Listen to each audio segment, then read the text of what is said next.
What's good, everybody? It's your boy, Agent P of the GLP, here to give you guys another Nuggets Talk recap, this time with the Hawks and the Nuggets. Nuggets back on the road again after having a little bit of a break with the in-season tournament. And let's go ahead and get into the recap, y'all. First quarter, right away, man. It was 3 minutes in. Jamal Murray turned his left ankle this time. He just got over the right ankle after he was dealing with the hamstring, and now he's turned his left ankle. He just stepped on Jokic's foot. He came out of the game, but he didn't go to the locker room. He just was pacing up and down the team's baseline, trying to keep his ankle warm. And he told the team that he was going to come back into the game, and he did in the second quarter. So thank goodness for that. It was 15-12 at the 6:30 mark in the first. Then it was 27-20 Atlanta. The offense looked a bit stagnant for Denver, except for Jokic, who, remember, had been shooting poorly the last couple games, but he started 4 for 6 here. Atlanta was up 8 after 1. Hawks were shooting 62% from the three, or from the field, 6 of 10 from three, and Denver was at 44%, only 2 of 8 from three. Second quarter, Julian Strawther was making great plays all over the court, and the first half was his, man. 9:23 mark, 44-35 Atlanta. They were still getting whatever they wanted. Trae Young was playing really well in the first half, but then Julian Strawther really started to pick it up. The kid was playing really aggressively, getting shots up. Halfway through the second quarter, he was already up to 16 points and 3 steals, so making plays on both ends of the court. 7:38 in the second quarter, Jamal Murray came back into the game, and that's when they cut the lead down to 3. An 8-3 run included 2 Julian Strawther threes that got the lead to 3 at the 5:53 mark. And Denver ended up closing the quarter on a 23-12 run, and they took the lead at the half, 65-62. Like I said, Julian Strawther with a half of his life. 19 points in the first half, made 5 threes, and had 4 steals. So he was doing everything on both ends of the floor. Jokic had 12, 6, and 4. Jamal Murray had 13, and AG had 10 and 8. So a nice little first half bounce back for him. Denver outscored Atlanta 35-26 in the second. In the third, 6:49 mark, Denver's up 80-71. Aside from a few tough possessions, Denver was starting to look like themselves offensively, man. Started the quarter off 15-9, and then they blew it open. 4:21 mark in the third, they're up 20, 91-71. Nuggets offense is firing on all cylinders. The sequence was Jamal Murray 3, Aaron Gordon and 1, and Julian Strawther 3. That prompted a timeout to get that lead up to 20. Nuggets were cooking, man. And then towards the end of the second, Atlanta made a little bit of a run. They were down 13 with 49 seconds left. Most of this was all due to Bogdanovic, who had an incredible night tonight. He had a personal 11-0 run to cut the lead to 13. But then with 25 seconds left, Trae Young tried to grift and get a foul on Peyton Watson. It did not work. He was complaining. Boom, boom, 2 quick texts. The boy was ejected in the third. And Quinn Snyder got himself a tech as well for good measure to give us 3 free throws. So appreciate y'all, Atlanta. And Denver was up 104-86 after 3, 39-24 third quarter for Denver. So they outscored the Hawks in the second and in the third, and it looked like it was going to be an easy win. It was not. 2:40 mark, the lead's all of a sudden down to 12, 122-110. The starters were playing pretty even when they got back into the game midway through the fourth, and then they just started effing around. I was writing my notes to write this as a just easy win for Denver, but then they just started turning the ball over. Bogdanovic was making more late threes. Jamal Murray was just passing the ball hella lazy.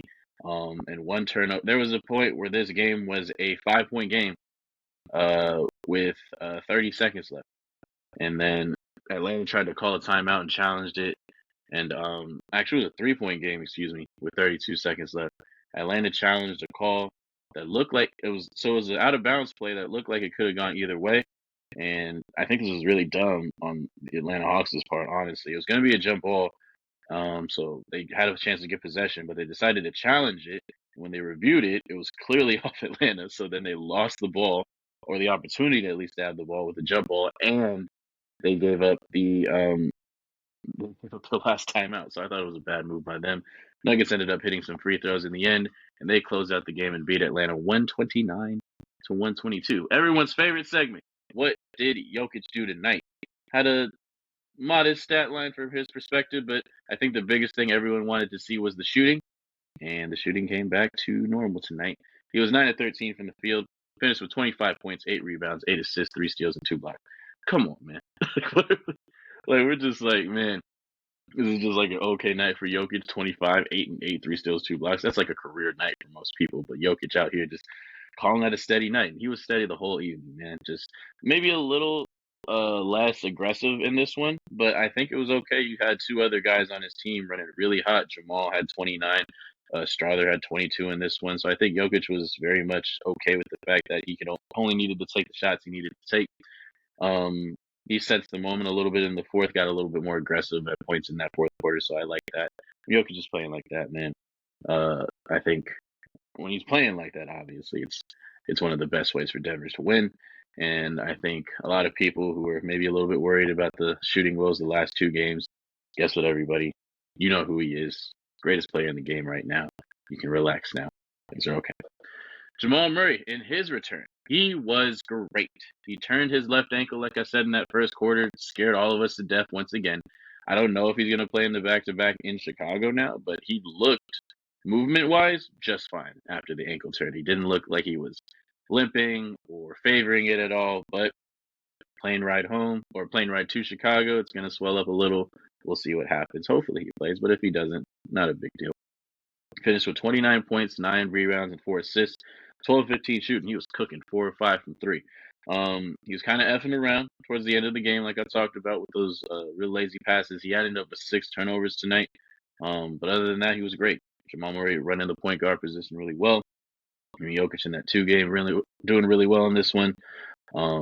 Was obviously I was kind of worried about how he would be guarding quick guards, especially someone like Trae Young who has a lot of good success against us.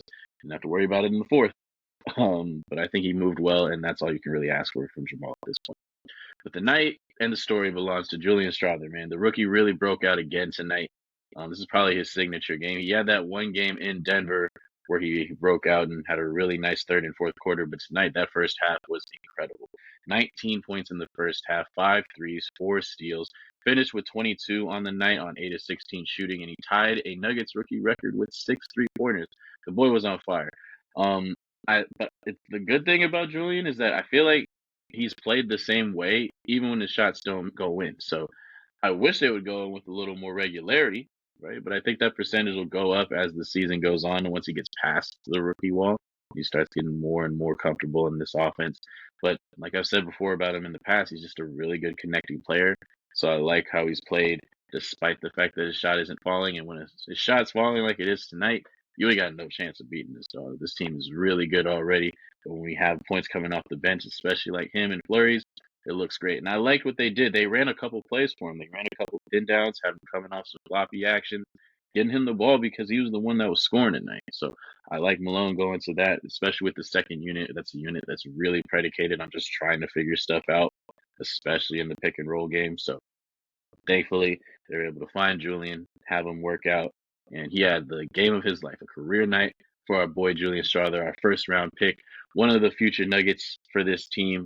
I am very excited about his future, and he's one of the guys that I feel like towards the end of the year, somebody I'm going to trust for this team. So very happy with Julian's performance tonight. Hopefully, he can continue to build on that. Aaron Gordon getting back on track, man. He's been struggling mightily, but tonight was a really good night for him. 18 points and 12 rebounds on 7 of 10 shooting. He got back to that bully ball, man. I've been saying it forever. He's one of the best finishers in the game, and he only had one shot outside of the paint tonight. It was kind of a forced shot, so I really don't put too much stock into it. I was happy he didn't take any threes. I was happy that he just said, hey, I'm going to put my head down, go into these dudes, and figure out a way to get some buckets and easy ones for myself and for my team because that's the best way for us to win. So he was incredible tonight. Played some good defense as well. So AG getting back on track, that's great. The others in tonight's game, P-Watt only had 3 points, but he played great defense once again, so that's all we need from him. Great energy, had a really big block in this game, so shout out to him on DeJounte Murray.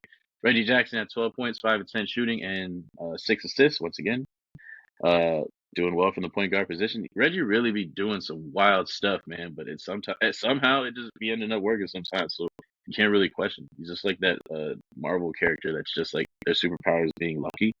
And you think, like Reggie Jackson in one possession, he should have turned the ball over when he threw it to the corner. Somehow the ball got to him, and he just whopped a 3. So, hey, man, if it works, it works. I ain't going to argue with Reggie's method too much. As long as he's staying effective and not turning it over, I'm cool with it. Porter and KCP struggled in this one, especially with their shots. 1 of 11 for Mike, and KCP was 1 of 6. But when you have someone like when you have Jamal Murray and Julian Strawther picking up the slack shooting wise, you can go ahead and keep it going. So, despite their struggles, we got a dub tonight. Zeke got the nod over DJ tonight, and he was fine. 3 points, 4 rebounds, only a -1, and he had 2 blocks. So I like what he did activity wise, and that's all we need from Zeke, man. Slow down offensively and defensively, switch, rebound, do what you need to do, and you'll get some time on this team. CB had 6 points, nothing special, just another solid night from Mr. Steady, Christian Brown. Nuggets are gonna go ahead and go ahead and look at the stats really quick. Denver shot 53% from the field to Atlanta's 46. Out rebounded the Hawks by 14 and had 17 stocks compared to Atlanta's 11 stocks. That's 9. Oh, that's rebounds that's blocks and rebounds. So we just shorten that for y'all. But yes, the Nuggets are going to get right back on the horse. They play a back-to-back. They're going to be in Chicago tomorrow night, and I will be there for the recap for y'all right here on Nuggets Talk Recap with Leonard Pinckney. Thank you again for listening. I will see you next time.